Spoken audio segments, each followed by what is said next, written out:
आप सबका बहुत बहुत स्वागत है शाश्वत और परम चैनल पे, जहाँ पे सत्य और प्रमाण आपको पूर्ण रूप से, पुख्ता रूप से शिवत्व की एनर्जी से बताया जाता है।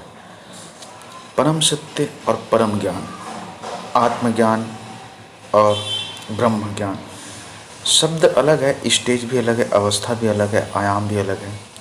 सबसे पहले व्यक्ति को सत्य का ज्ञान होता है, उसके बाद उसे समझ में आता है कि आत्मा क्या है, शरीर क्या है, मन क्या है।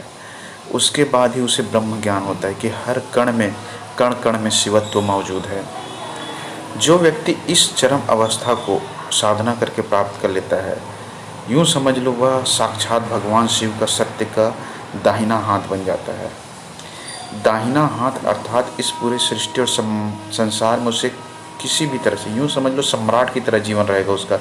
जब तक चाहेगा तब तक जीवन राजा की तरह रहेगा।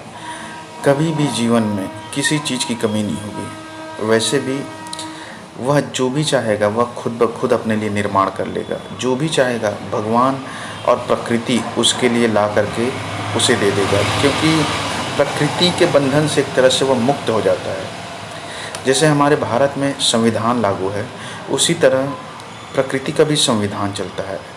जन्म मृत्यु, पाप पुण्य, रात दिन, कर्म का लेखा जोखा, इस संविधान से, प्रकृति के संविधान से व्यक्ति जो है बंधन से मुक्त हो जाता है, परे हो जाता है। फिर वह सीधा सम्राट बन जाता है, राजा।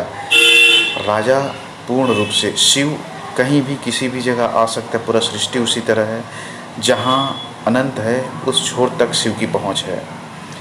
तो यूँ समझ लो शिव का दाहिना हाथ, जिन्होंने परम ज्ञान को, परम सत्य को प्राप्त किया है, उसके लिए संसार में हर चीज़ अपना रास्ता खोल देता है। यहाँ तक कि उसे जीवन में जो भी चाहिए, चाहे वस्तु हो, प्यार हो, घर हो, परिवार हो, बीवी हो, बच्चा हो, हर चीज़ उसे मिलेगा। और एक चीज़ बता दूँ, जो वास्तव में आत्मज्ञानी होते हैं, सत्य ज्ञानी होते हैं, वह पूर्ण रूप से गृहस्थ जीवन में ही रहते हैं। कभी भी गृहस्थ जीवन को छोड़कर नहीं जाते, अर्थात इस संसार में रहते हुए ही सत्य को प्राप्त करता है, वह शिव को प्राप्त करता है।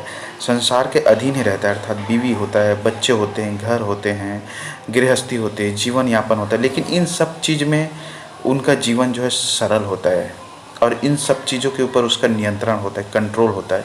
कोई भी चीज़, अगर उसका कार डैमेज हो गया, अगर उसका बाइक डैमेज हो गया, अगर उसका कोई सामान जो है कुछ हो गया, तो किसी भी अवस्था में हिलता डुलता नहीं है। ब्रह्मज्ञानी, सत्य ज्ञानी अर्थात अलग व्यक्ति नहीं है, वो संसार में ही रहता है, और इसी संसार में रहते हुए सही चीज़ों को भोगते हुए संतुलन बनाकर जीवन को जीता है। लेकिन वह लोगों की नज़र में नहीं आता, लोग उसे जान ही नहीं सकते, क्योंकि सत्य को देखना असंभव है लोगों के लिए। सत्य को तो दूर की बात, उसके आंखों के सामने क्या चीज़ हो रहा है उसे नहीं देख सकते। सत्य तो बहुत ही कोसों अरबों मीलों, जैसे पृथ्वी से लेकर के सूरज की दूरी है, उसी तरह से लोगों के नज़र से दूर है सच। सत्य को जानना असंभव है जब तक आप उसे साधना ना करें, अपने आप को सिद्धि में न लाएं, तब तक उसे आप पहचान ही नहीं सकते। तो ब्रह्मज्ञानी, सत्य ज्ञानी जो है इन सब रहस्य को जानता है, संसार में रहता है, संसार में रहकर संतुलन में जीवन को जीता है। और वह जब भी जीता है, जब तक जीता राजा की तरह। यहाँ तक कि उसका ऐसा है कि जब शरीर की छोड़ने की अवस्था आती तो भी उसकी मर्ज़ी से ही छोड़ता है। अगर उसे लगे कि मुझे अभी रुकना है, तो वह यमराज को आदेश दे सकता है कि मुझे अभी 10 साल और जीना है, तब तक आप आना नहीं। और यमराज भी उसके आदेश के लिए अधीन है, मानने के लिए, क्योंकि शिव का सीधा दाहिना हाथ होता है, सत्य ज्ञानी, तत्व ज्ञानी।